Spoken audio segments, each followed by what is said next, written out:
போன வகுப்புல நாம முக்கியமான இன்னும் 2 ஸ்லோகங்களை பார்த்தோம்.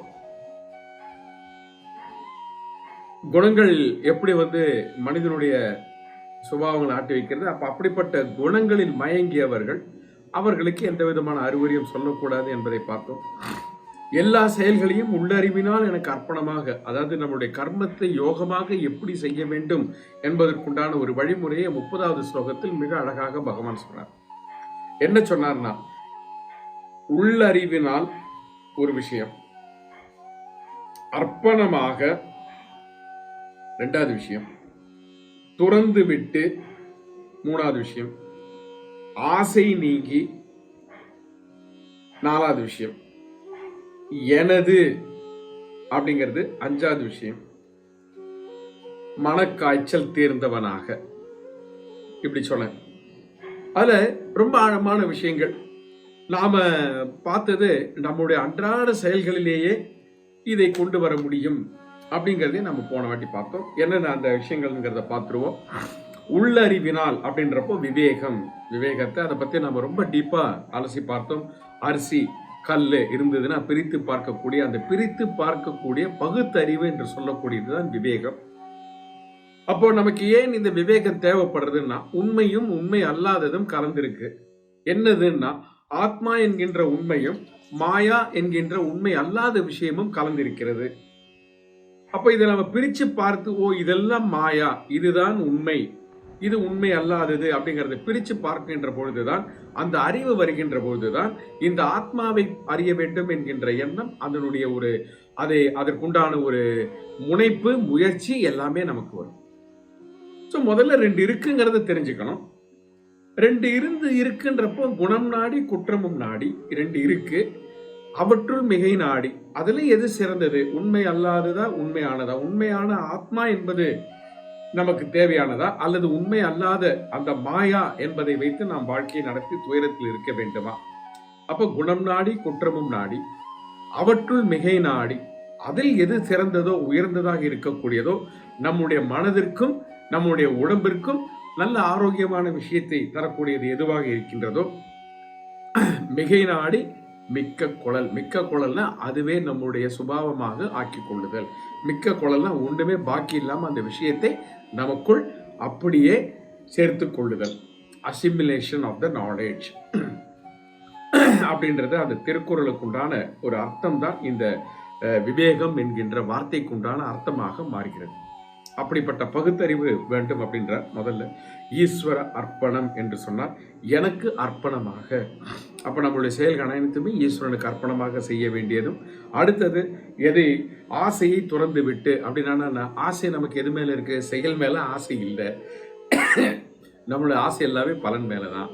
பலன் அடிப்படையாக வச்சுதான் நம்ம செயலே செய்யறோம். அப்ப அந்த பலன் மீது இருக்கக்கூடிய ஆசையை துறந்து விட்டு, அதாவது பலனை எதிர்பார்க்காமல், பலன் மீது கவனத்தை வைக்காமல், எனது என்பது இல்லாமல், மமகாரம், எனது அந்த பந்தத்தை ஏற்படுத்தக்கூடிய எனது என்கின்ற ஒரு, அதாவது பற்றற்ற நிலைன்னு அர்த்தம், வேற ஒண்ணுமே இல்லை. மமகாரம் எனதுன்னு சொன்னாலே பற்று வந்துருத்தங்க, பந்தம் ஏற்பட்டுடுது. அப்போ பற்றற்ற நிலை அப்படின்றத எடுத்துட்டு அடுத்தது என்ன சொன்னார்னா, மனக்காய்ச்சல் தீர்ந்தவனாய். அப்படின்னா இந்த மனக்காய்ச்சல் என்ன? மனசுக்கு வர்ற ஜுரம் என்னன்னா, அமைதி இல்லாத நிலை, ஒரு சமநிலை இல்லாத ஒரு சூழ்நிலைக்கு பேர் தான் மனக்காய்ச்சல். அதுதான் மனக்காய்ச்சல். அந்த மனக்காய்ச்சலை நீங்கியவனாக, இதெல்லாம் தீர்ந்தவனாக போர் செய். அப்படின்னா சுதர்மத்தை செய். இந்த சுதர்மத்தை பத்தி நம்ம கடைசியில் இன்னும் கொஞ்ச நேரம் கழிச்சு பார்க்க போறோம். அர்ஜுனன்ட்ட போர் செய் அப்படின்னு சொன்னா அதனுடைய அர்த்தம் என்னன்னா, அவரவர்களுக்கு உண்டான சுதர்மத்தை செய்ய வேண்டும். எப்படி செய்ய வேண்டும் என்றால் இந்த 5 விஷயங்களை சொன்ன. நமக்கு என்ன சுதர்மம், அதை நாம புரிஞ்சுக்கணும். அப்ப நாம் அதையும் பார்த்தோம். பெற்றவராக சுதர்மம் என்ன, பிள்ளைகளாக சுதர்மம் என்ன, கணவனான சுதர்மம் என்ன, மனைவியாக சுதர்மம் என்ன, இப்படி எல்லாத்திற்குமே ரோல்ஸ் அண்ட் ரெஸ்பான்சிபிலிட்டிஸ். இங்கிலீஷ்ல சொல்லணும் அப்படின்னா roles and responsibilities. Every role has got a responsibility. அந்த ரெஸ்பான்சிபிலிட்டியை உணர்ந்து அதற்கேத்தாற் போல் செயல்படுவாயாக. அதுதான் இந்த இடத்துல சொல்லி முடிச்சார். அது அர்ஜுனனுடைய ரெஸ்பான்சிபிலிட்டி. தற்சமயம் என்னன்னா, இந்த சூழ்நிலையில போர் செய்து அதர்மத்தை அழித்து தர்மத்தை காக்க வேண்டும், அதை செய் அப்படின்னு சொல்லி முடிச்சார். அதையும் பார்த்தோம். 31வது ஸ்லோகத்துல என்னுடைய இந்த நிச்சயமான, பகவான் அதை சொல்றார், இதை நான் தான் சொன்னேன், இந்த கர்மயோகத்தை நிச்சயமான கொள்கை, அதாவது நிச்சயமான கொள்கைனா மாறுபடாதது, எந்த காலத்திலும் எப்பொழுதுமே பயன்படுத்தக்கூடிய சனாதனம் என்கின்ற வார்த்தை பொருந்தக்கூடிய ஒரு சொல் இது. நித்தியமான, அடுத்தது என்னன்னா டெய்லி ஃபாலோ பண்ண வேண்டியது, ஏதோ ஒரு நாளைக்கு நமக்கு தோன்றுகிற போடுது அப்படி இல்லாம எந்த மனிதர் ஸ்ரத்தையோடு நம்பிக்கையோடு, நம்பிக்கை எதுல வேணும்னா பலன் மீது நம்பிக்கை வைக்கக்கூடாது. இதை மறுபடியும் ஒரு வாட்டி நம்ம பார்த்துருவோம். இந்த இடத்துல நம்முடைய நம்பிக்கை எப்பவுமே ஒரு விஷயம் எங்கிருந்து வருகிறதோ அந்த சோர்ஸ் இருக்கு இல்லையா, அந்த சோர்ஸ் மேல நம்பிக்கை வைக்கணும், நம்பிக்கை வரும், நாட் ஆன் த ரிசல்ட். இவர் இவர் இவர் சொன்னா இந்த பலன் கிடைக்கும் அப்படின்ற நம்பிக்கையோட போனா அது வேற. சொல்பவர் சொல்கின்ற விஷயம், அந்த சொல்பவர் மீது சோர்ஸ், அது மனிதராக இருக்கலாம் அல்லது புத்தகம்னாலும் மனிதன் தான். ஏன்னா புத்தகத்தை ஒரு மனுஷன் தான் எழுதியிருப்பான், அது எழுதின ஆசிரியர் யாரோ ஒருத்தர் இருப்பார் இல்லையா. அப்போ எல்லாத்துக்குமே சோர்ஸ் என்னன்னு பார்த்தீங்கன்னா, இந்த இடத்துல நாம மனிதன் என்று எடுத்துக்கொள்ளலாம், குரு என்று எடுத்துக்கொள்ளலாம், ஆசிரியர் என்று எடுத்துக்கொள்ளலாம். அப்போ எங்கிருந்து நம்ம சோர்ஸ், எந்த சோர்ஸ்ல இருந்து நம்ம இன்ஃபர்மேஷன் எடுக்கிறோமோ அந்த சோர்ஸ் மீது நமக்கு நம்பிக்கை இருந்தால்தான் அந்த இன்ஃபர்மேஷன் மீது நமக்கு ஒரு முக்கியத்துவம் வரும். இதை நம்ம நல்லா புரிஞ்சுக்கணும். சோர்ஸ் மேல நமக்கு நம்பிக்கை இல்லாம போயிடுச்சுன்னா அந்த சோர்ஸ்ல இருந்து வரக்கூடிய இன்ஃபர்மேஷன் மேல நமக்கு ஒரு முக்கியத்துவம் வரவே வராது. அதனால்தான் நம்ம கிட்ட ஒரு பழக்கம் இருக்கு, யாராவது ஏதாவது சொன்னா உடனே ஒரு கேள்வி கேட்டுறோம், யார் சொன்னா? காலையில எழுந்த உடனே வெறும் வயிற்றுல காப்பி குடிக்கிறது நல்லது இல்லை, யார் சொன்னா? டெய்லி சந்தியாவந்தனம் பண்றதுங்கிறது ரொம்ப முக்கியமான ஒரு கர்மா, பிராமணாளுக்கு விதிக்கப்பட்டிருக்கிறது, யார் சொன்னா? எதை சொன்னாலும் யார் சொன்னான்னு ஒரு கேள்வி கேட்டுருவோம். இந்த கேள்விக்குண்டான அர்த்தம் என்னன்னா, யார் சொன்னான்றதை தெரிஞ்சுட்டு நாம சொன்னவா மேல நம்பிக்கை இருக்கக்கூடியதாக இருந்தால், ஓ அவ சொன்னாளா, அவ சொன்னா கரெக்டா இருக்கும். இதெல்லாம் நம்ம அன்றாட வாழ்க்கையில பயன்படுத்துறோம், கரெக்டா இல்லைங்களா? அவ சொன்னா கரெக்டா இருக்கும், இவாளை பத்தி எனக்கு தெரியல, அதனால அது அவ சொன்ன விஷயம் எப்படின்றது எனக்கு தெரியாது, விட்டுருவோம். அப்ப அந்த சோர்ஸ் மேலதான் நமக்கு சிரத்தை இருக்க வேண்டும், ரொம்ப முக்கியமானது. அப்ப இங்கிருந்து யார் சொல்கிறார்களோ அந்த அந்த அந்த அவர் மீது நமக்கு இருக்கக்கூடிய அந்த நம்பிக்கை தான் அவர் சொல்லக்கூடிய விஷயத்திற்கு நாம் முக்கியத்துவத்தை கொடுப்பதற்கு வாய்ப்பாக அல்லது காரணமாக அமைகிறது. அந்த சிரத்தை யாருன்னா, நான் சொன்னேன், பகவான் சொல்றார், நான் சொன்ன இந்த கொள்கையை தினமும் என் மீது நம்பிக்கை வைத்து பொறாமையின்றி, ஏன்னா பொறாமைங்கிறது மனசை ரொம்ப தொந்தரவு பண்ணிடும், அதையும் நம்ம டீப்பா பார்த்தோம். இந்த இடத்துல பொறாமை அப்படிங்கிற வார்த்தைக்கு என்னன்னா மற்றவர்களை குறை சொல்லி கொண்டே இருப்பது. குற்றம் பார்க்கின் சுற்றம் இல்லை, தமிழ் அழகா சொல்லியிருக்க. குறை இல்லாதவர்கள் யார் இருக்கா? ஆனா குறைய பத்தி மட்டுமே பேசக்கூடியவா இருப்பான். அந்த எண்ணம் இல்லாமல் அந்த சுபாவம், அதுக்கு ஒரு பாயிண்டாவே எடுத்து சொல்றாரு இந்த இடத்துல பகவான். ஏதோ நான் சொன்ன விஷயத்த என் மேல நம்பிக்கை வச்சு யார் பண்றாளோ அப்படின்றதோட நிறுத்திருக்கலாமே, எதுக்கு இந்த ஒரு வார்த்தையை அங்க சொருகினார் அப்படின்னாருன்னா, அந்த அந்த வார்த்தைக்கு உண்டான அழுத்தம் அது நம்மளை எந்த அளவுக்கு பாதிக்கும். ஏன்னா எதுலையுமே குறைய கண்டுபிடிக்கிற வாழ்க்கிட்ட எதன் மீது நம்பிக்கையே வராத வாழ்க்கை. அந்த சோர்ஸ்ல நம்பிக்கை, ஏன்னா அந்த சோர்ஸ்ல ஒரு குறைய கண்டுபிடிச்சிருவோம்.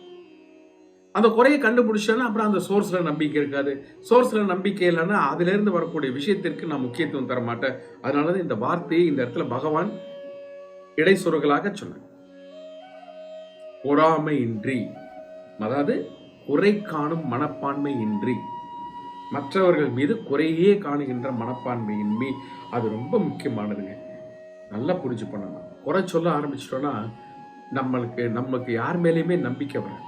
ஏன்னா அவன் அப்படிப்பட்டவனாச்சே, இவன் இப்படிப்பட்டவனாச்சே, குறை இல்லாதவ யாருமே கிடையாது. ஆனா இந்த குறை எப்படி பாதிக்கணும், அந்த குறை சொல்லக்கூடிய மனப்பான்மை எப்படி பாதிக்கும்னா, எதன் மேலே நமக்கு நம்பிக்கை இல்லாத ஒரு சூழ்நிலையை உருவாக்கணும். அந்த நம்பிக்கை இல்லாத சூழ்நிலை வந்துருக்கு அப்படின்னா அதுல இருந்து வரக்கூடிய விஷயம் நமக்கு முக்கியத்துவமாக தெரியாது. தெரியாதப்போ அதில் இருந்து கிடைக்கக்கூடிய பலன் நமக்கு கிடைக்காமல் போய்விடும். அதுக்காக தான் இந்த வார்த்தை இந்த இடத்துல பகவான் சொன்னார். அப்ப அந்த 31வது ஸ்லோகத்துல அப்படி சொல்லி அது வரைக்கும் நாம பார்த்தோம். 32வது ஸ்லோகம் அப்படிங்கிறது இங்க பார்க்க ஆரம்பிப்போம் இந்த வகுப்புல. என்னுடைய இக்கொள்கையை யாவர் பொறாமையால் பின்பற்றாது விடுகிறார்களோ, இது அடுத்த வாழை பத்தி சொல்லும். பின்பற்றக்கூடிய வாழ்க்கை கிடைக்கக்கூடிய பலன் என்ன? தொழில்களிலிருந்து விடுபடுகிறார். இந்த தொழில்களை பத்தி நம்ம விரிவா இந்த வகுப்புல பார்ப்போம் சொல்லும். செயல்களில் இருந்து விடுபடுகிறார், அதுதான் பகவான் சொல்றார். எது 31வது ஸ்லோகத்துக்கு போற மறுபடியும் நானு அந்த 31வது ஸ்லோகத்துல இப்படி என்னுடைய இந்த கொள்கையை கர்ம யோகத்தை பற்றி நான் சொல்ல இருக்கக்கூடிய விஷயத்தை தினமும் என் மீது நம்பிக்கை வைத்து யார் செய்கிறார்களோ அவர்கள் செயல்களில் இருந்து விடுபடுகிறார்கள். செயலிருந்து எப்படி விடுபட முடியும் அப்படின்றப்போ இதையும் நம்ம பார்த்தோம். இருந்தாலும் இந்த இடத்துல நம்ம அதை புரிஞ்சுப்போம். செயலில் இருந்து விடுபட முடியாது. உண்மையிலே எல்லாருக்கும் கர்மா, இந்த உயிர் உடம்புல இருக்கிற வரைக்கும் கர்மா செயல்ங்கிறது இருந்துகிட்டே இருக்கும். ஆக்ஷன் இல்லாம இருக்காது. ஏதோ உடம்பு ஒண்ணு செய்யலனாலும் மனசு ஏதாவது பண்ணிட்டு இருக்கும், இல்ல ஏதாவது பேசிட்டு இருப்போம். ஸோ ஏதோ இந்த 3 விஷயங்கள், மனசு, வாக்கு, உடல், இந்த 3த்துல ஏதோ ஒன்று செயல்பட்டுக்கிட்டே இருக்கும். So if someone says I ஆம் ஐடில், நான் ஒண்ணுமே பண்ணலைன்னு சொன்னா இட் இஸ் நாட் பாசிபிள். இந்த உடம்பு வேலை பண்ணிக்கிட்டே இருக்கும். ரொம்ப டீப்பா பார்க்கணும். இது எல்லா உறுப்புகளும் வேலை செஞ்சுக்கிட்டு இருக்கு இல்லையா? நான் வெளியில தெரிகிற அளவுக்கு வேலை செய்யல. பஞ்ச ஞானேந்திரியங்களையோ அல்லது பஞ்ச கர்மேந்திரியங்களையோ பயன்படுத்தவில்லை. ஆனால் சூக்ஷ்மமாக எனக்குள்ளே இருக்கக்கூடிய உறுப்புகள் இயங்கிக் கொண்டே இருக்கிறது. மூளை வேலை செஞ்சுக்கிட்டே இருக்கு, சிந்தனை வேலை செஞ்சுக்கிட்டே இருக்கு. அப்போ செயல் இல்லாத ஒரு சூழ்நிலை மனிதனுக்கு இருக்குமான்னா கண்டிப்பா இருக்கவே இருக்காது. ஆனால் பகவான் இந்த இடத்துல செயல்களில் இருந்து விடுதலைன்னு சொன்னாரே, அது எப்படி நாம புரிஞ்சுக்கலாம்னா, செயல் என்பதனுடைய முக்கியத்துவம் பலனை சாதாரணமா பொதுவா சொல்லக்கூடிய விஷயம், பொதுவா இருக்கிறவங்களுக்கு சொல்ற விஷயம். அப்புறமா ஞானி கிட்ட போவோம். நமக்கெல்லாம் ஒரு செயலுக்கு காரணமே பலன் தான். பலன் இல்லைன்னா நாம ஒரு செயலை செய்ய மாட்டோம். அந்த பலன் என்ன பண்றதுன்னா பற்றுதலுக்கு கொண்டு போய் விடுறது. பற்றுதல் எங்க கொண்டு போய் விடுறதுன்னா துயரத்தில் கொண்டு போய் விடுறது. சரி, நான் செயின் பார்த்துப்போம். நாம் செயல் செய்வதற்குண்டான அடிப்படை காரணமே பலன். பலனை பத்தி இந்த இடத்துல இந்த பலன் இருக்குன்றது எனக்கு தெரியலன்னா நான் செயலே பண்ண மாட்டேன். செயலே பண்ண மாட்டேன். பலன் இருக்குன்றது தெரியறதுனால தான் நான் செயல் பண்ணிட்டு இருக்கேன்றதை நல்லா புரிஞ்சுப்போம். ஏதோ ஒரு பலன். Without knowing the benefit, we will never get into any action. ஏன் நாம பெனிஃபிட் மேல கவனத்தை வைக்கிறோம்னா, அது தரக்கூடிய சுகம், அது தரக்கூடிய இன்பம், அது எனக்கு வேணும், அது எனக்கு வேணும் இல்லையா? நம்ம யாராவது வேணும்ட்டே முள்ளு மேல நடந்து போவோமா சொல்லுங்க? முள் இருக்கிற ரோடா இருந்ததுன்னா ஒரு செருப்பை வாங்கி போட்டுண்டு நடந்து போகும். ஏன்னா அந்த செருப்பை வாங்கி போட்டுண்டு அது மேல நடக்கும்பொழுது அந்த முள்ளு குத்தாது, சுகமான அனுபவம். முள் இருக்கு ஆனா என்ன தொந்தரவு பண்ணல. எப்ப தொந்தரவு பண்ண செருப்பு. அப்ப அந்த பலன் இருக்கிறதுனால செருப்பு வாங்கணுன்ற எண்ணம் வருது. ஏன்னா முள்ளு மேல நடக்கிறது எனக்கு கடினமான விஷயம், துன்பத்தை தரக்கூடிய விஷயம், வலியை தரக்கூடிய விஷயம், வேதனையை தரக்கூடிய விஷயம். அது எனக்கு வேண்டாம். நல்லா ரோஜா பூவா போட்டு வச்சிருக்க அந்த இடத்துல செருப்பு வேண்டாமே, நான் ஜாலியா ரோஜா பூ மேல நடந்து போவேன். ஏன்னா அது எனக்கு சுகமாக இருக்கும். அப்ப அந்த இடத்துல செருப்பை தேடி போக மாட்டேன். ஏன்னா ஏற்கனவே சுகம் அதுல இருந்து டைரக்டா கிடைக்கிறது. அப்போ இந்த சுகம் என்கின்ற ஒரு விஷயம் எங்கு இருக்கிறதோ அதுதான் எனக்கு பலன். அதை அடைவதற்கு செயல்புரிகிறேன். இதனால என்ன ஆகுறதுன்னா பற்றுதல்ல போய் மாட்டிக்கிறோம். ஏன்னா அந்த I want that pleasure again and again, I want that comfort. ஏன்னா கம்ஃபர்ட், ப்ளஷர் எல்லாமே அடிக்ஷன் மாதிரி. நம்மளை அப்படியே அடிமைப்படுத்தி வச்சிடும். நமக்கே தெரியாது. we will be sucked into it. அப்ப அதுக்காக நான் திரும்பி போறேன். அப்ப என்ன ஆகுறதுன்னா, அந்த சுகத்திற்காக சுகம் என்கின்ற பலனை நான் அடைய வேண்டும் என்பது என்னுடைய எண்ணம், ஆசை இருப்பதனால் செயல் செய்கின்றேன்.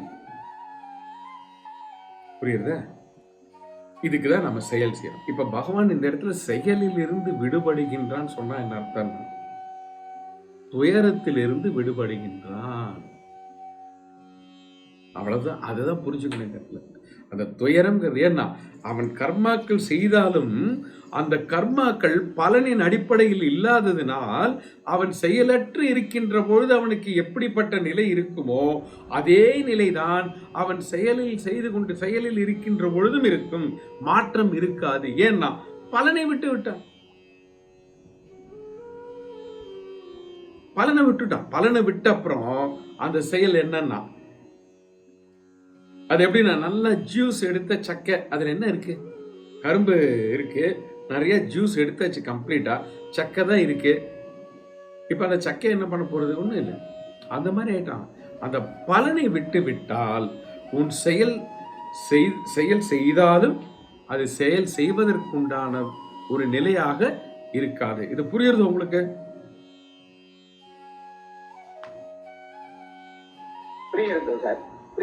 புரியுது இல்லையா? இதுல யாருக்காவது ஏதாவது கேள்வி இருக்கா இந்த இடத்துல?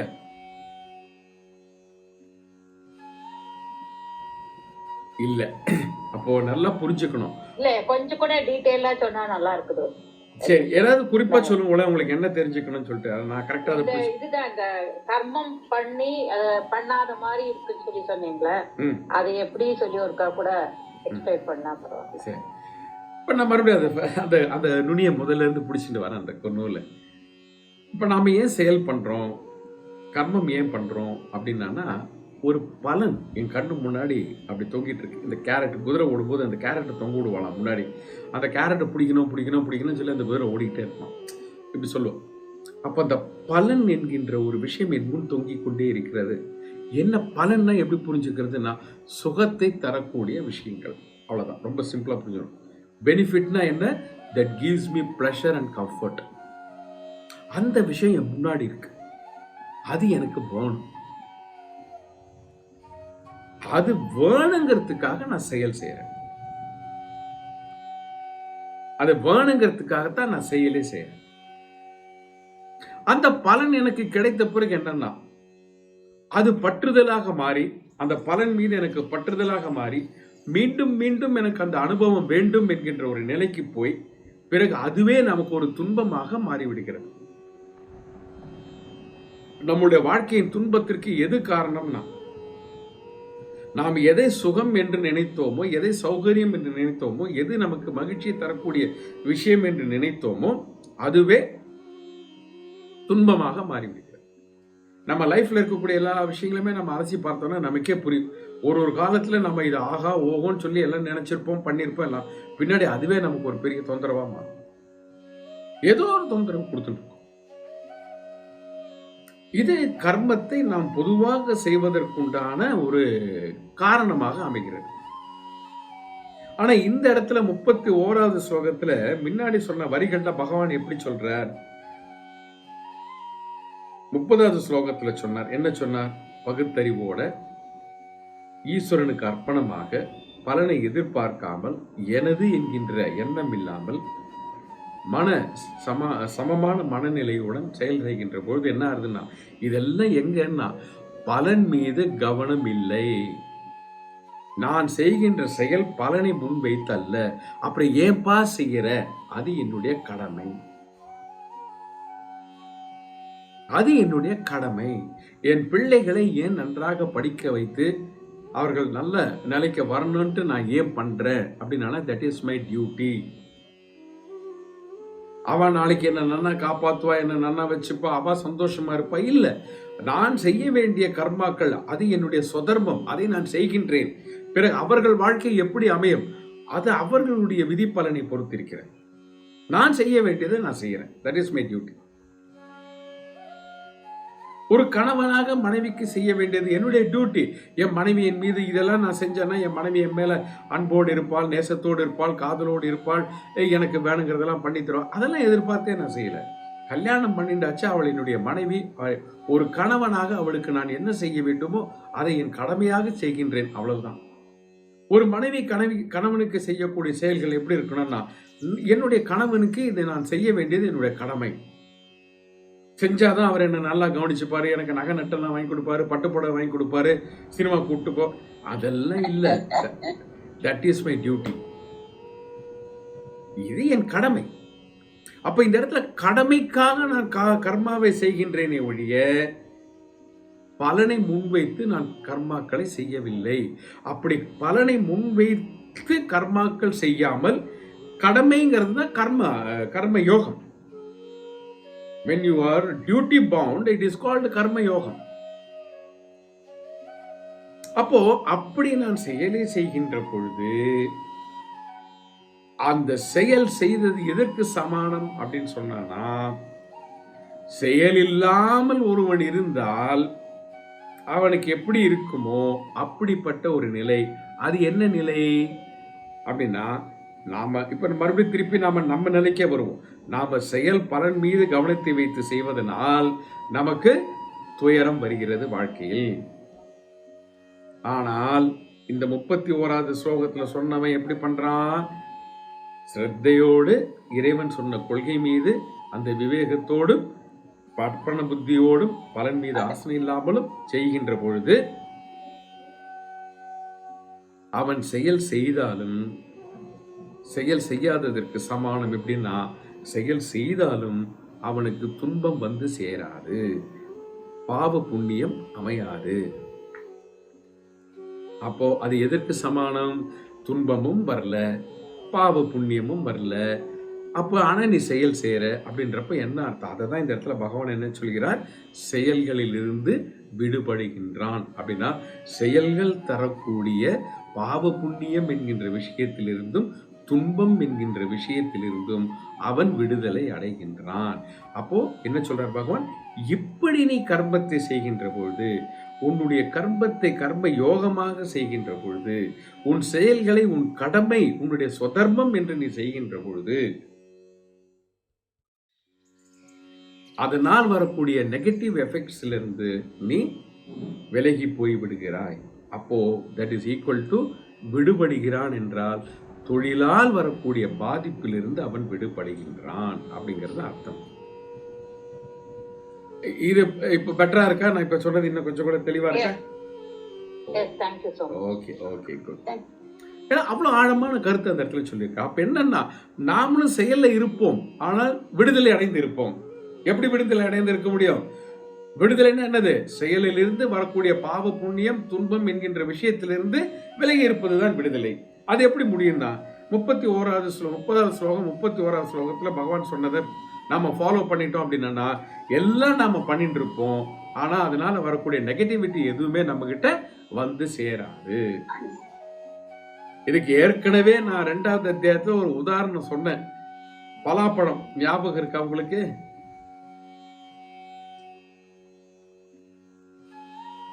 இருக்குஜி. எண்ணெயை தடவிட்டு எதுனா எண்ணெயை தடவிட்டு எடுத்தா வட்டாது. ஞாபகம் இருக்கு இல்லையா? எல்லாம் செய்யறோம் இல்லையா?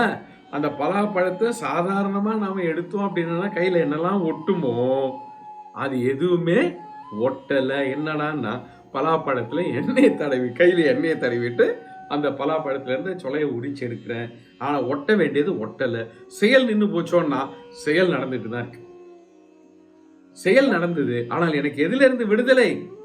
அந்த பலாப்பழத்தை உரிக்கும் போது அதுல இருக்கக்கூடிய பிசுன் எல்லாம் கையில ஒட்டிக்கிட்டு அது அந்த அவஸ்தையில இருந்து எனக்கு விடுதலை. அப்ப என்னால பலாப்பழத்தையும் சுவைக்க முடியுது, அது தரும் துயரத்திலிருந்தும் விடுதலை அடைகிறேன். ஏன்னா ஒரே ஒரு சிம்பிள் மேட்டர் தான் நான் பண்ணேன். கையில எண்ணெயை தடவிட்டு பலாப்பழத்தை உரிச்செடுத்தேன். இதுதான் இந்த எண்ணெய் இஸ் ஈக்குவல் டு கர்மயோகம் இன் லைஃப். That's all. இப்ப 32வது ஸ்லோகத்துக்குள்ள நாம போலாம். இது செய்யாத வாழ்க்கை என்ன பலன்கிறத பகவான் சொல்ற. அதையும் ஸ்ட்ராங்காவே சொல்ற. என்னுடைய இக்கொள்கையை யாவர் பொறாமையால், மறுபடியும் அந்த பொறாமைன்ற வார்த்தையை பயன்படுத்த, பின்பற்றாது விடுகிறார்களோ எவ்வித ஞானமும் இல்லாத அம்மூடர்கள் நாசம் அடைந்தோராய் தெரிந்து கொள். நாசம் அடைஞ்சான்னா அவ வாழ்க்கைய அவ தொலைச்சிட்டான்னு. நம்ம வாழ்க்கை எப்படி இருக்கணும்னா, உண்மையான விடுதலை என்ன தெரியுமா? Freedom from mental worries. அதுதான் உண்மையான ஃப்ரீடம். ஃப்ரீடம் ஃப்ரம் பாண்டிங், அதுதான் உண்மையான ஃப்ரீடம். பாக்கி எல்லாமே ஃப்ரீடம் கிடையாது. we are enslaved, chained. எங்கேயோ மாட்டிக்கிறோம். நாம சங்கிலி எங்கேயோ சங்கிலி போட்டு கட்டிடுது நம்மள. அப்ப நம்ம ஃப்ரீன்னு சொல்லவே முடியாது. ஏன்னா நிறைய பேருக்கு இன்னைக்கு அப்படி ஒரு நினைப்பு இருக்கு. I am a free bird, I want to be a free bird. அவன் என்ன நினைச்சிட்டு இருக்கானா, அவளுக்கு வேணுங்கிற தீர்மானம் எல்லாம் அவளே எடுக்கக்கூடிய ஒரு சௌகரியம் வந்துருத்துனா, ஒரு நிலைமை வந்துருத்துனா they are free அப்படின்னு நினைச்சிட்டு இருக்கா. இல்ல, ஆனா அவ எடுக்கிற தீர்மானமே அவளுக்கு விலங்கா மாறிடுது. எந்த ஸ்டேட்டஸ் அவ ஃப்ரீ நினைச்சிட்டு இருக்காளோ, ஃப்ரீடம் நினைச்சிட்டு இருக்காளோ, அதே ஸ்டேட்டஸ் தான் அவளை ஸ்லேவா மாத்திடுறது. அப்ப உண்மையான ஃப்ரீடம் என்னன்னா, மென்டல் வரிஸ் இல்லாதது. அந்த மென்டல் வரிஸ், மனக்கவலை இல்லாத சூழ்நிலை எப்ப வரும்னா, பற்று இல்லாமல் பற்றற்ற நிலைக்கு. அதுதான் இந்த இடத்துல நாசம் அடைந்தோராகவே தெரிந்து கொள் அப்படின்னு சொன்னா என்னன்னா, வாழ்க்கையை இழந்தவர்கள் அப்படின்னு என்னன்னா, அந்த உண்மையான சுதந்திரத்தை இழந்தவர்கள். That liberation, what we are talking, மோட்சம்னா என்னன்னா liberation. Liberation from what? Bonding.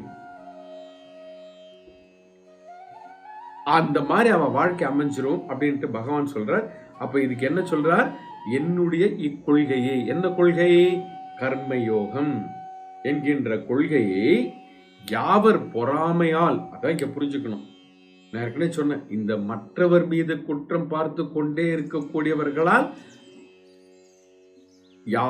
யாரையுமே நம்ப முடியாது லைஃப்ல. அப்ப என்ன ஆயிடுதுன்னா, இந்த பொறாமை இருந்தாலே பின்பற்ற முடியாது. அதுதான் பகவான் சொல்ல வர்றாரு. எதுக்கு உங்களுக்கு 31வது ஸ்லோகத்துல பொறாமை இன்றி சொன்னாருன்னா, அதுக்குண்டான காரணத்தை 32வது ஸ்லோகத்தை சொல்றாரு. எப்படி சொல்றாருன்னா, பொறாமையால் பின்பற்றாது விடுகிறார்களோ அப்படின்னா அர்த்தம்னா, பொறாமை இருப்பவர்களால் பின்பற்ற முடியாது. பொறாமைன்னா இந்த இடத்துல என்ன புரிஞ்சுக்கிறோம் நாம? மற்றவர்கள் மீது எப்பொழுதும் குறை காண்கின்ற சுபாவம் இருக்கக்கூடியவர்கள், அல்லது குறைகள் மட்டுமே காண்கின்ற சுபாவம் இருக்கக்கூடியவர்கள். இப்படி சுபாவம் இருந்தாலும் பின்பற்ற முடியாது. அந்த பொறாமையே நமக்கு ஒரு பெரிய தடக்கலாக மாறிடும்.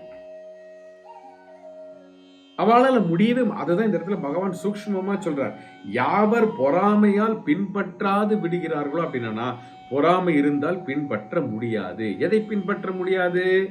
நான் சொன்ன இந்த கொள்கை. எந்த கொள்கை? கர்மயோகம்.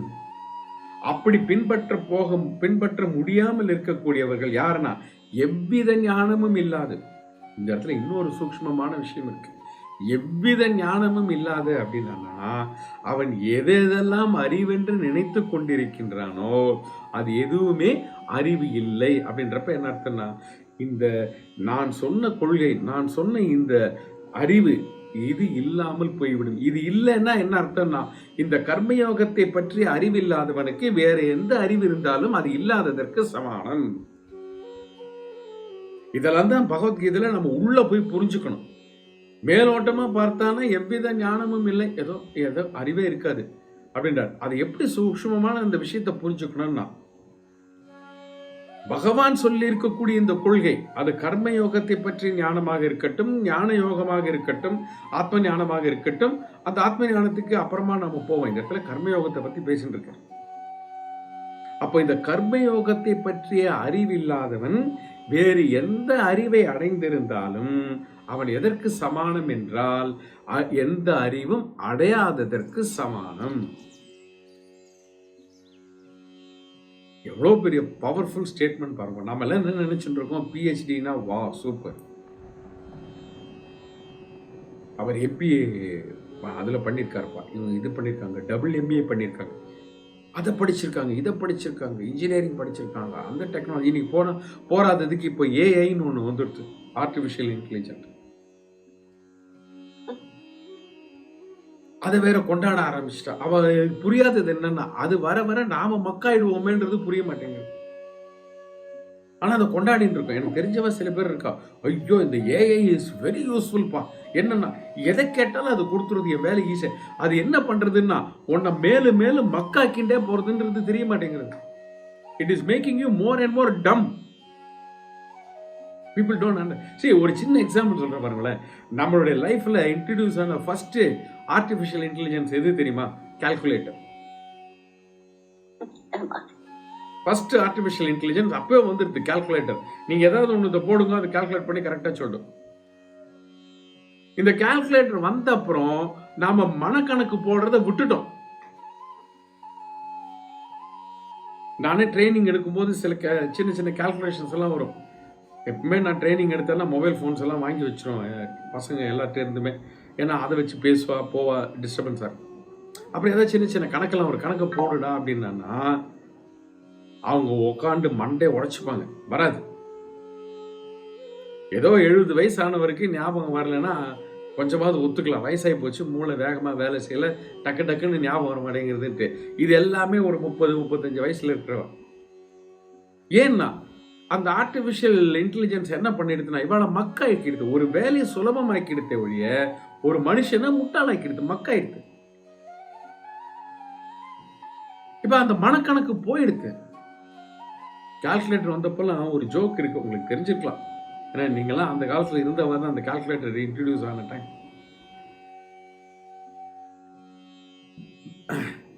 கணக்கு பிள்ளைலாம் முன்னெல்லாம் பார்த்தேன்னா ஒரு பெரிய புக்கு வச்சிருப்பாரு. இப்போ பழைய சாரி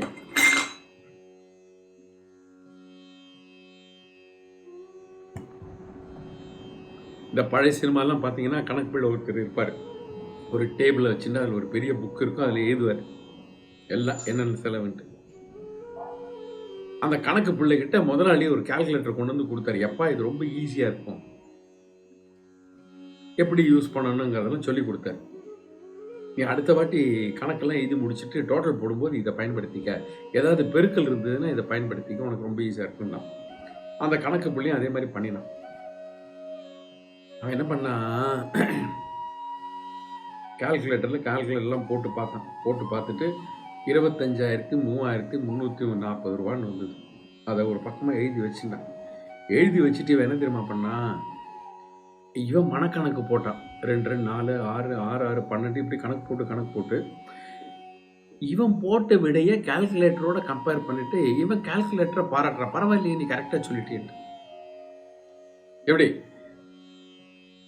இவன் மனக்கணக்கு போட்டுட்டு அந்த விடை கால்குலேட்டர்ல இருந்து வந்த விடையோட மேட்ச் ஆயிடுதான்.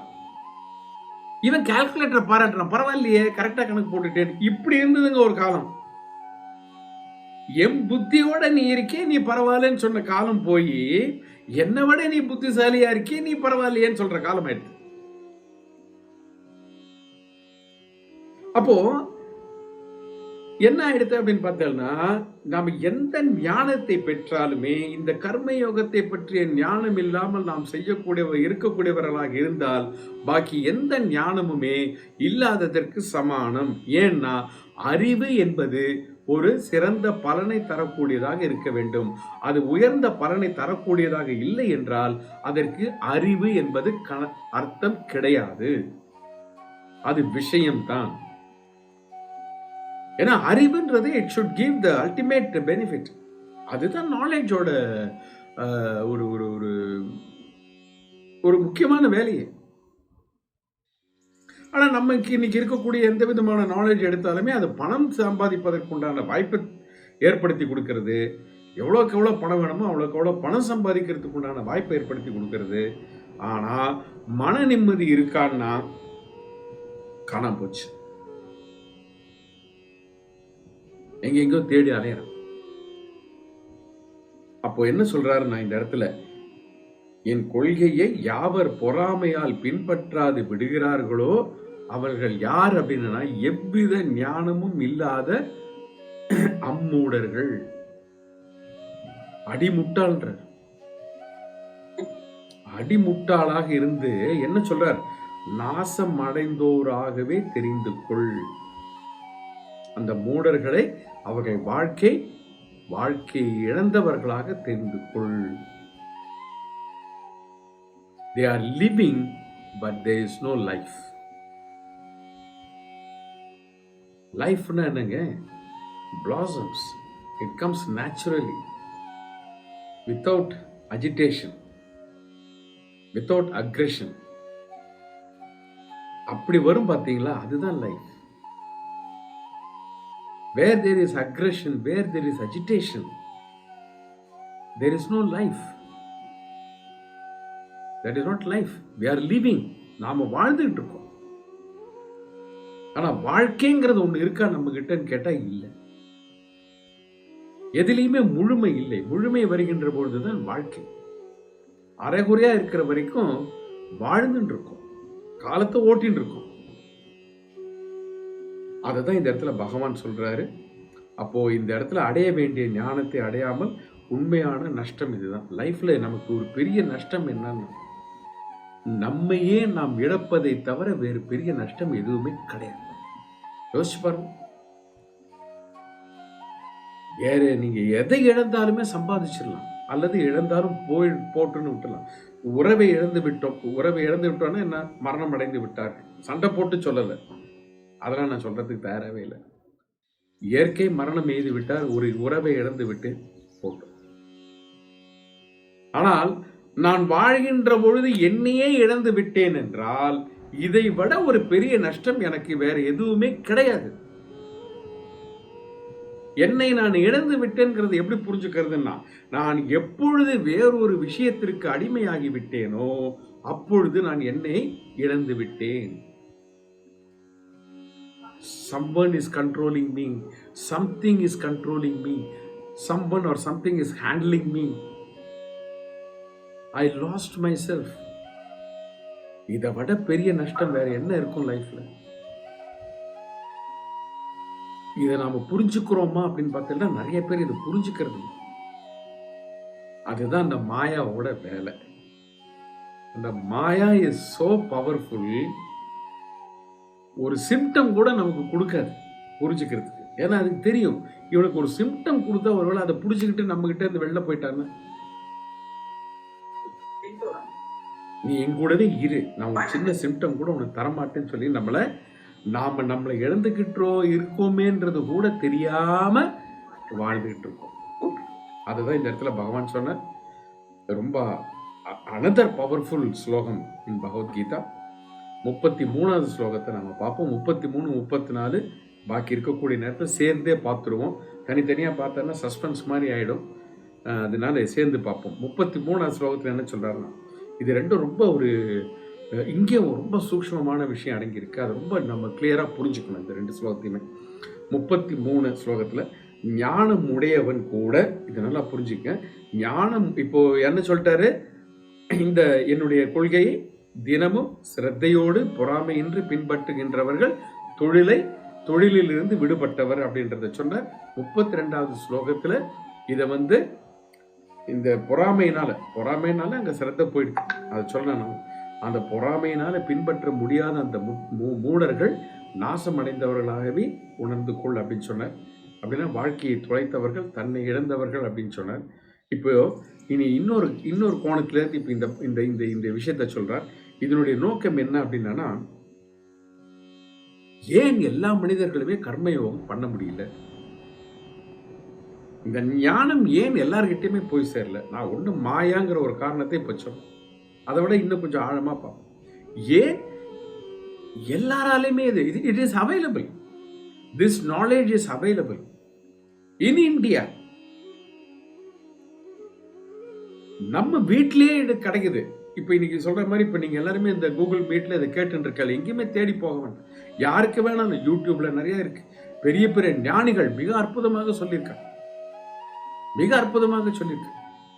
இதெல்லாம் இன்னைக்கு எங்க தேடி போனோமா? கதாகாலட்சேபம். ஒரு காலத்துல கதாகாலட்சேபம் பெரியவாள்லாம் ஏதாவது சொல்ற பகவானை பத்தி, ராமாயணம் மகாபாரதம், எங்கேயோ ஒரு இடத்துக்கு போனோம். நம்ம அங்க போய் உட்காந்து கேட்டோம்.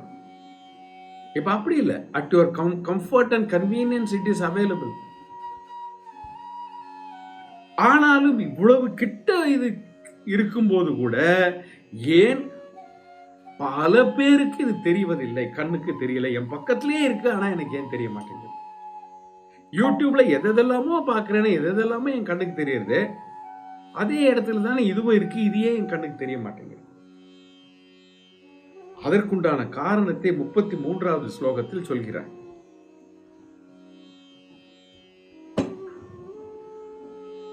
ஞானம் உடையவன் கூட தன் இயற்கைக்கு தக்கபடியே நடக்கின்றான். உயிர்கள் இயற்கைப்படி நடக்கின்றன, அடக்குதல் பயன்படாது. ஐயா, என்ன இப்படி சொல்லிட்டு நன்னாதானே சொல்லிட்டு வந்து, ஞானம் உடையவன் கூட தன் இயற்கைக்கு, இயற்கைனா சுபாவம், அந்த குணங்கள் பார்த்தோம் இல்லையா, சத்துவ குணம், ரஜோ குணம், தமோ குணம், இதுதாங்க லைஃபோட பேசிக் பிரின்சிபிள். இந்த 3 குணங்கள் தான் லைஃபோட பேசிக் பிரின்சிபிள். எல்லாமே இதனுடைய பெர்மிட்டேஷன் காம்பினேஷன் தான் ஒருத்தருடைய லைஃப் ஓடிட்டு இருக்கு. அதுக்கு சாதாரணமானவங்களை பத்தி சொல்லல, ஞானமுடையவர்கள் கூட, ஞானிகளுக்கு கூட, இப்ப ஞானிகளை பத்தி பேசல, ஞானிகளை பத்தி அப்புறமா ஞானம் உடையவர் அப்படின்னா என்னன்னா அறிவை உடையவன். ஞானி யாருன்னா அவன் அறிவை தன் வாழ்க்கையாக மாற்றிக்கொண்டவன் ஞானி. இது எப்படி புரிஞ்சுக்கலான்னு, ஞானிக்கும் ஞானம் உடையவனுக்கும் என்ன வித்தியாசம் பார்ப்போம். சிகரெட் பிடிக்கிறது உடல் நலத்திற்கு கேடானது, இது பொதுவா எல்லாருக்குமே தெரியும். இப்ப நம்ம சாதாரணமானவளை பத்தி பேச போறது இல்லை, டாக்டர்ஸை பத்தி பேசுவோம். ஏன்னா சராசரி மனிதனுக்கு அது எப்படி நாசத்தை விளைவிக்கும், அது என்ன இருக்குன்றத தெரிஞ்சதை விட ஒரு டாக்டருக்கு அதை பத்தி இன்னும் டீப் நாலேஜ் இருக்கு. டீப் நாலேஜ் இருக்கு ஞானம் உடையவன். ஆனா எவ்வளவு டாக்டர்ஸ் வந்து சிகரெட் பிடிக்கிறாங்க, எவ்வளவு டாக்டர்ஸ் மது அருந்துறாங்க. நான் ஏன் குறிப்பா டாக்டர் சொல்றேன்னா, அவளுக்கு அந்த சப்ஜெக்ட்ல டீப் நாலேஜ் இருக்கு. அட அரைகுறை நாலேஜ் இருக்கிறவன், இல்லை அறிவு இல்லாதவன் ஏதோ செய்யறான்னா விட்டுறலாம், சரி விடுங்க. But these people have in-depth knowledge about this subject. In spite of that in-depth knowledge, அவன் அதை பண்றான். ஏன் பண்றான்னா, டாக்டருங்கிறது படிப்புங்க, செயல்கிறது சுபாவம். நல்லா புரிச்சு. படிச்சதுனாலே ஒருத்தங்க ஒரு நல்ல குணவானா இருப்பானா? படிப்புக்கும் குணத்திற்கும் சம்பந்தம் கிடையாது. யாரு வேணாலும் இன்னைக்கு படிச்சுட்டு வந்துடலாம், படிக்காமலேயே கூட டாக்டர் ஆயிடலாம், என்ன வேணாலும் ஆயிடலாம். இன்னைக்கு அப்படிதான் இன்னைக்கு நடந்துட்டு இருக்கு. அப்போ ஞானம் உடையவன் கூட அப்படின்னா, எல்லா விஷயத்தையும் தெரிந்தவன் கூட அதை பின்பற்ற முடியாமல் போவதற்குண்டான காரணம் என்னன்னு கேட்டானா, அவனிடத்தில் இருக்கக்கூடிய அந்த இயற்கை சுபாவம். அந்த சுபாவம் தான் நமக்கு இது தப்புன்னு தெரிஞ்சாலும் அதை நிறுத்த முடியாம அதை மேலும் செய்வதற்கு காரணமாக அமையும். அது தப்புன்னு தெரிஞ்சு போச்சு, in spite of that I am not able to stop it. ஒரே ஒரு நிமிஷம். அப்போ நம்ம என்ன இதுல புரிஞ்சுக்கிறோம்னா, பகவான் சொன்னது என்னன்னா, அவர்களுக்கு என்று ஒரு சுபாவம் இருக்கிறது, அந்த சுபாவத்தின் வழியில் தான் அவர் நடக்கிறார்கள். அது இது தவறு என்கின்ற அறிவு இருந்தாலும் அதை செய்யாமல் இருக்க முடிவதில்லை அவர்களால். அதுக்கு என்ன காரணம்னா அவர்களுடைய சுபாவம். அதுக்கு தான் இந்த இடத்துல ஞானம் உடையவன் கூட, ஞானம் சொன்னானா அதை பற்றிய அறிவு இருக்கக்கூடியவன் கூட, உயிர்கள் இயற்கைப்படி நடக்கின்றன. எல்லா உயிர்களுமே அதற்கு என்று ஒரு குணம் இருக்கிறது. இந்த ஏதோ ஒரு குணம் ஓங்கி இருக்கு, சத்துவ குணமோ ரஜோ குணமோ தமோ குணமோ ஏதோ ஒன்று ஓங்கி இருக்கு. அதன் அடிப்படையில தான் எல்லா உயிர்களுமே இயங்கிக்கிட்டு இருக்கு. அப்புறம் ஏன் புலி இப்படி இருக்கு அப்படின்னா அது அப்படிதான். நாய் ஏன் இப்படி இருக்குன்னா அது அப்படிதான். பூனை ஏன் இப்படி இருக்கு அது அப்படிதான். பாம்பு ஏன் இப்படி நடந்துக்கிறது அது அப்படிதான். மனுஷன்ல எல்லாருமே இருக்கான். புலி மாதிரி மனுஷன் இருக்கான், பாம்பு மாதிரி மனுஷன் இருக்கான், நாய் மாதிரி மனுஷன் இருக்கான். எல்லா மனுஷனுக்கு பார்த்தோன்னா எல்லாத்தையுமே அப்பா அவன் நாய் மாதிரிப்பா நன்றி உள்ளப்பான்னு சொல்றோம். இது எரும மாடுப்பா எவ்வளவு திட்டுதான் சொரணையே இல்லைன்றோம். இன்னொருத்தரை பார்த்து அது பண்ணி அது குளிக்கவே குளிக்காதுன்றோம். எல்லா மிருகத்தையும் பண்ணியா இருக்கு, நாயா இருக்கு, எரும மாடா இருக்கு. ஆனா மனுஷனால பாருங்களேன், அவனால எரும மாடு மாதிரி இருக்க முடியுது, பன்னி மாதிரி இருக்க முடியுது, நாய் மாதிரி நன்றி உள்ளவனாக இருக்க முடியுது, எல்லாமே இருக்க முடியுது. எல்லா சுபாவத்தையும் அவன் கலந்து வச்சுட்டு இருக்கான். அப்ப ஏன் ஒருத்தன் இப்படி நடந்துக்கிறான்? ஒரே வீட்டுல ஒரு அப்பா அம்மாவுக்கு 3 குழந்தைகள் பிறந்து, இதெல்லாம் நம்ம முன்னாடி குணத்தை பத்தி பேசும்பொழுது பார்த்தோம். ஆனா ஏன் எல்லாரும் ஒரே மாதிரி இல்லை? ஒருத்தர் ஒரு குணசேத்தோடு இருக்காளே, என்ன காரணம் அப்படின்னா அவருடைய குணம் தான் காரணமே ஒழிய அவர்களோட இயற்கைன்னா நேச்சர். அப்ப அவன் சுபாவம் எனக்கு தெரியுமான்னு தமிழ்ல சொல்றோம். இங்கிலீஷ்ல என்ன சொல்றோம்? I know is nature, that is is nature அப்படின்ற இங்கிலீஷ். அந்த நேச்சர்னால என்னன்னா இயற்கைன்னா என்னன்னா சுபாவம். புயலின் இயற்கை சுபாவம் என்னன்னா ஓங்கி காத்தடிக்கிறது தான் புயலினுடைய சுபாவம். அது இயற்கைன்றோம். எல்லாமே எல்லா உயிர்களும் அதற்குண்டான சுபாவத்தின் பிரகாரம் இயற்கையின் பிரகாரம் தான் வாழ்கின்றது, மனிதர்கள் உட்பட. அப்ப என்ன சொல்லி முடிக்கிறார்னா அடக்குதல் பயன்படாது.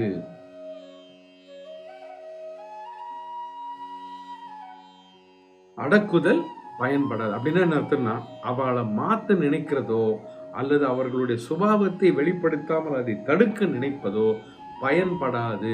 ஒன்று பயன்படவில்லை என்றால் அது விபரீதமாக மாறுவதற்கும் வாய்ப்பு இருக்கு அப்படின்னு சொல்லிட்டார். இந்த இடத்துல நம்ம கொஞ்சம் யோசிச்சு பார்த்தா நமக்கு என்ன கேள்வி வரலாம்? இந்த ஸ்லோகத்தை கேட்ட உடனே நமக்கு என்ன கேள்வி வரலாம்? எல்லாம் சுபாவம். ஞானம் உடையவன் கூட அவன் சுபாவம் பிரகாரம் தான் நடந்துட்டு இருக்கான். எல்லா உயிர்களுமே அது சுபாவம் பிரகாரம் தான் வாழ்ந்துட்டு இருக்கு. அதை அடக்குதல்ங்கிறது பயன்படாது அப்படின்னா அது ஒர்க் அவுட் ஆகாதுன்னு சொல்றேன். What do we understand by that? அப்போ எல்லாமே வீண் தானா?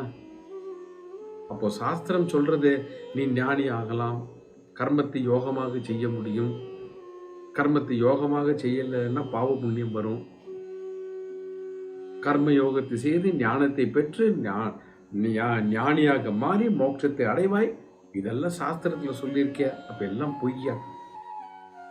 தர்ம பிரகாரம் வாழ்ந்தால் புண்ணியம் சேரும், அதர்மப்படி வாழ்ந்தால் பாவம் சேரும் அப்படிலாம் சொல்லியிருக்க. அப்ப அதெல்லாம் பொய்யா? ஏன்னா அவனுடைய சுபாவம் பிரகாரம் தான் நடந்துக்கிறான் அப்படின்ட்டான்னா பாக்கி எல்லா விஷயமுமே அர்த்தம் இல்லாம போச்சு. இப்ப இது வரைக்கும் நம்ம பகவத்கீதையில பார்த்தது எல்லாத்துக்குமே அர்த்தம் இல்லாம போச்சு.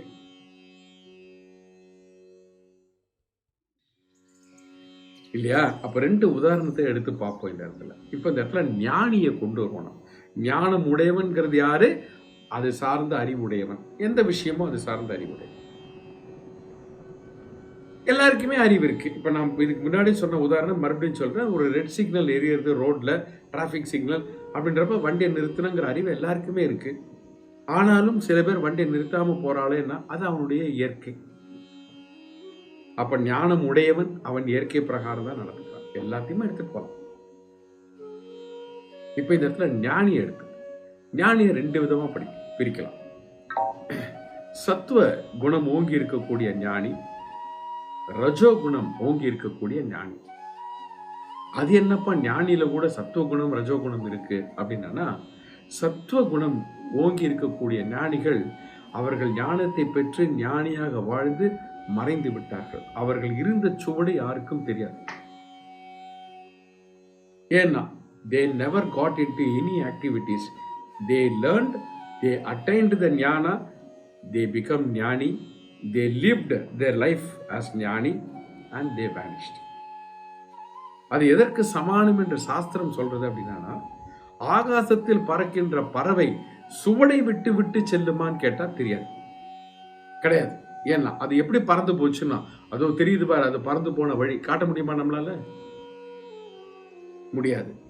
நீர்ல மீன் போகுது, நீர்ல மீன் நீந்தி போகும்போது அது சுவடை விட்டு விட்டு போகுதா, நான் இந்த வழியில தான் போனேன், யாருக்காவது தெரியணும்னா நான் எப்படி போனேன்னா இதோ பாருங்க இதை ஃபாலோ பண்ணிட்டே வந்தெல்லாம் நான் எப்படி போனேங்கிறது உங்களுக்கு தெரிஞ்சிடும் அப்படின்னு அது சுவடை விட்டு விட்டு செல்கிறதா? இல்லை. அப்ப எப்படி நீரில் செல்லுகின்ற மீனின் பாதையோ ஆகாசத்தில் செல்லுகின்ற பறவையின் பாதையோ தெரியாமல், ஆனால் அது இருந்தது, பறந்தது, போனது எல்லாமே இருக்கு, ஆனால் அது இருந்து சென்ற சுவடு இல்லாமல் இருக்கு. அது மாதிரி இருந்தார்கள், வாழ்ந்தார்கள், மறைந்தார்கள் ஞானிகள். எவ்வளவோ ஞானிகள் இருந்திருக்கா. அவன் எல்லாமே என்ன பண்ணான்னா ஞானிகளாக இருந்து வாழ்ந்து மறைந்து விட்டார்கள். ரஜோ குணம் ஓங்கி இருக்கக்கூடிய ஞானிகள் யாருன்னா நம்முடைய ஆதிசங்கரரை உதாரணமாக எடுத்துக்கொள்ளலாம். அவர்கிட்ட ரஜோ குணம் ஓங்கி இருக்கு, அது அவருடைய சுபாவம். அதை சொல்ல வர அவர் என்ன பண்ணினார்னா, அவர் ஞானத்தை பெற்று அந்த ஞானத்தை பரப்புவதற்காக அவர் அந்த வாழ்ந்த குறுகிய காலத்தில் இந்தியாவும் இந்த பாரத அகண்ட பாரதத்திற்குள் எல்லா இடத்திற்கும் சென்று மடங்களை ஸ்தாபித்து அந்த பிரம்ம ஞானத்தை மேலும் பல பிரிவுகளாக்கி பல இடங்கள்ல கொண்டு போய் சேர்ப்பதற்குண்டான ஏற்பாடுகள் எல்லாம் செய்தார். சும்மா இருக்கல, அவர் ஞானிதான், ஞானத்தை பெற்றவர். பகவத்கீதைக்கும் பிரம்மசூத்திரத்திற்கும் வியாக்கியானம் எழுதியவர்கள், அர்த்தத்தை எழுதி கொடுத்தவர். இதெல்லாம் ஏன் அவர் பண்ணினார்னா, பல பேருக்கு இது தெரியணும்னு சொல்லி he was a very active ஞானி. அது ரஜோகுணம் இருக்கக்கூடியவர்கள். நம்மளுடைய ரமண மகரிஷி எடுத்துக்கலாம். ஆசிரமத்தை அமைத்தார், பல பேர் ஞானம் பெற வேண்டும் என்று பல உபதேசங்களை செய்தார். விவேகானந்தர் போன்றவர்கள் ஞானத்தை பெற்று பல இடங்களுக்கு சென்று மக்களுக்கு விழிப்புணர்ச்சியை ஏற்படுத்தியவர். நம்முடைய மகா பெரியவா நம்ம வாழ்கின்ற காலத்திலே வாழ்ந்து நமக்கு அனுபவத்தை தந்து சென்றவர். அவர்லாம் போகாத ஊரா, எத்தனை இடத்துக்கு போனார், என்னதான் சாதிச்சுட்டு வந்தார். அப்ப அவெல்லாம் யாருன்னா ரஜோ குணம் ஓங்கி இருக்கக்கூடிய ஞானிகள். அவர்கள் செயல்களில் ஈடுபட்டு கொண்டே இருந்தார்கள். எதற்காகனா லோக சம்ரக்ஷணம்காக அப்படின்னு சொல்லி நம்ம முன்னாடி பார்த்தோம். அப்படி இருக்கக்கூடியவர்கள். அப்ப என்னன்னா, இவர்களுக்கு ரஜோகுணத்தில் இருந்தாலும் ஞானத்தை பெற்ற காரணத்தினால் அந்த ஞானமாகப்பட்டது அவர்களிடத்தில் கொடுக்கக்கூடிய அந்த குணம் என்னன்னா, அது ரஜோகுணமாக இருந்தாலும் அதனுடைய வெளிப்பாடு நன்மை பயக்கக்கூடியதாக இருக்கும். அப்போ இந்த இடத்துல ஞானிகளை எடுத்தாலும் ஞானிகள் கூட அவர்களுடைய குணத்திற்கு ஏற்றாற்போல் தான் வாழ்ந்தார்கள். சத்துவகுணம் நிறைந்திருக்கக்கூடிய ஞானிகள் ஞானத்தை பெற்றார்கள், வாழ்ந்தார்கள், மறைந்தார்கள். அப்படிப்பட்டவர்கள் இருந்த சுவடே தெரியாமல் போய்விட்டது. ரஜோகுணம் இருக்கக்கூடிய ஞானிகள் அவர்களும் இருந்தார்கள், வாழ்ந்தார்கள், பல பேர் அவர்களை அறிந்தார்கள், பல விஷயங்கள் மற்றவர்கள் அறிந்து கொள்வதற்குண்டான செயல்களை செய்துவிட்டு போனார். இவா ஏன் இப்படி நடந்துட்டா, அந்த ஞானிகள் ஏன் சுவடு இல்லாம போயிட்டானா, அவளுடைய குணம் சத்துவ குணம்ங்கிறதுனால அவ ஞானிகளாக இருந்தும் சுவடு இல்லாமல் போய்விட்டார்கள். ஆதிசங்கரர் மாதிரி இருக்கக்கூடியவர் ஞானிதான், ஆனால் அவர் இன்றும் பேசப்படக்கூடியவராக ஒரு பிரதானப்பட்ட முக்கியமான ஒரு வாழ்க்கையில, நம்முடைய வாழ்க்கையில ஒரு முக்கியமானவராக இருக்கக்கூடியவராக விளங்கினார்னா அது ரஜோ குணத்தினால. அப்ப அவர் பல இடங்களுக்கு போனார், பாஷ்யம் எழுதினாரு, எல்லாத்தையும் சொன்னாரு, மடத்தை ஸ்தாபித்தார், எல்லாம் பண்ணினார்னா அவருடைய ரஜோகுணம் இருந்ததினால் அவர்கள் ஞானியாக வாழ்ந்தும் ரஜோகுணத்தினால் இவ்வளவு செயல்களை மக்கள் நன்மைக்காக செய்தார். அப்போ ஒருவர் குணத்தின் அடிப்படையில் ஞானியாக இருந்தும் சுவடில்லாமல் போய்விட்டார். ஒருவர் குணத்தின் அடிப்படையில் ஞானியாக இருந்தும் பல பேருக்கு பல விஷயங்களை செய்து இன்றும் பேசக்கூடியவர்களாக இருந்தார். அப்ப இது ஏன் அப்படின்னா, ஞானிக்கும் இதே நிலைமை தான். இப்ப ஞானம் உடையவன் பொதுவா பார்த்தோம், ஞானி பிரம்ம ஞானத்தை பெற்று அதன்படி வாழ்கின்றவன், அனைத்தையும் துறந்தவன். அவருக்கும் அப்படிப்பட்ட ஒரு அவருக்கு சுபாவம் படிதான் இருக்கும் அப்படின்னு சொன்னவர் இந்த இடத்துல. அப்ப நமக்குள்ள கேள்விகள் வரலாம், இதெல்லாம் அர்த்தமற்றதா, சாஸ்திரம் பொய்யா, எல்லாமே அவாவாளுடைய குணம் பிரகாரம் நடக்கும் அப்படின்னு சொன்னா, அதை வேற பகவான் சொல்லிட்டார், அதை அடக்குதல் பயன்படாது அப்படின்னு சொல்லிட்டேன். நான் இந்த இடத்துல வேற வழி இல்லை, இதோட முடிக்கணும் இந்த வகுப்பை. ரெண்டாவது அந்த ஸ்லோகத்தை எடுக்கணும்னு நினைச்சேன், இருந்தாலும் நீங்க ஒரு சஸ்பென்ஸாவே இந்த வீக்கை நான் முடிக்கிறேன். இப்படி இவ்வளவும் சொல்லிட்டு வந்தவர் கர்மயோகத்தை பத்தி பேசினார். 2வது அத்தியாயத்துல ஞான யோகத்தை பத்தி பேசி, ஞானிகளை பத்தி பேசி, இப்ப இந்த இடத்துல இப்படி ஒரு புள்ளிய வச்சுட்டாரே. எல்லாம் அவளுடைய குணப்பிரகாரம் தான் நடப்பா, அதை மாத்துறதுங்கிறது சரிப்பட்டு வராதுன்னு வேற சொல்லிட்டாரே. அப்ப நாமெல்லாம் இப்ப சாஸ்திரத்துல சொல்லியிருக்கக்கூடிய விஷயங்கள் எல்லாம் பொய்யா? இது வரைக்கும் பகவான் சொல்லிட்டு வந்தாரு கர்ம யோகத்தை பத்தி, ஞான யோகத்தை பத்தி. அவளுடைய குணப்பிரகாரம் வாழ்வான்னா எதுக்கு இதெல்லாம்? எந்த குணம் இருக்கோ அது இப்படி வாழ்ந்துட்டு போறேன். எதுக்கு இந்த உபதேசம்? எதுக்கு கீதா உபதேசம்? எதுக்கு மந்திரங்கள், ஸ்லோகங்கள், கர்மகாண்டத்தில் சொல்லி இருக்கக்கூடிய யாகங்கள், யஜ்யங்கள், இதெல்லாம் எதுக்கு? தேவையில்லையே. எப்படி இருந்தாலும் பண்ணினாலும் பண்ணலைனாலும் என்னுடைய சுபாவம் என்னவோ அப்படிதான் நான் நடந்துக்க போறேன். இப்படி எல்லாம் கேள்வி வரலாம். உங்களுக்குள்ள வரலன்னா நான் வர வழிச்சுட்டேன். நீங்க யோசிங்கோ. இப்படி சொல்லிட்டாரே, இதுக்கு முன்னாடி வேற நல்ல விஷயங்கள் சொன்னாரு. எப்படி ரெண்டையும் லிங்க் பண்ணி எப்படி நாம புரிஞ்சுக்கிறது? இது எப்படி நாம, இதுக்கு ஒரு வழி இருக்கா? பகவான் சொன்னதையே மாத்தி சொல்லிட்டாரு, வேற ஏதாவது சொல்லுவாரா? அதுதான் 34வது ஸ்லோகத்துல பகவான் சொல்ல போற விஷயம். அதை நமக்கு பார்க்கறதுக்கு இந்த வகுப்புல நேரம் இருக்காது.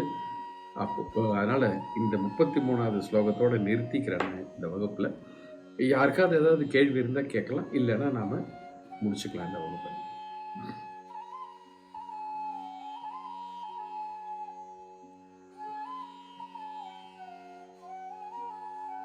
சரி, ஓகே. ஓம் பூர்ணமத பூர்ணமிதம் பூர்ணாத் பூர்ணமுதச்யதே பூர்ணஸ்ய பூர்ணமாதாய பூர்ணமேவாவசிஷ்யதே. ஓம் சாந்தி சாந்தி சாந்தி. இப்போ நம்ம வர்ற வெள்ளிக்கிழமை அடுத்த வகுப்பில் பார்ப்போம். மோஸ்ட்லி வெள்ளிக்கிழமை ப்ராப்ளம் இருக்காதுன்னு நினைக்கிறேன். ஏன்னா திருப்பி நான் அந்த 40 கிலோமீட்டர்ஸாகவே போயிட்டு வர்ற ஒரு வேலை இருக்குது. இன்றைக்கும் இருந்தது, but fortunately I came early, அதனால வச்சுட்டேன். வெள்ளிக்கிழமையும் நான் கிளாஸ் வைக்கிறதுக்கு முயற்சி. ಧನ್ಯವಾದಗಳು ಎಲ್ಲರಿಗೂ. ಧನ್ಯವಾದ. Thank you.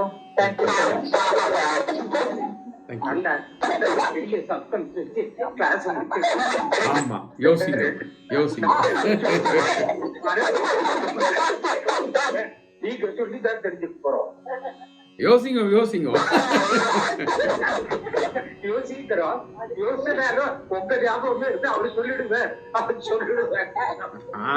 அப்படி விடக்கூடாது.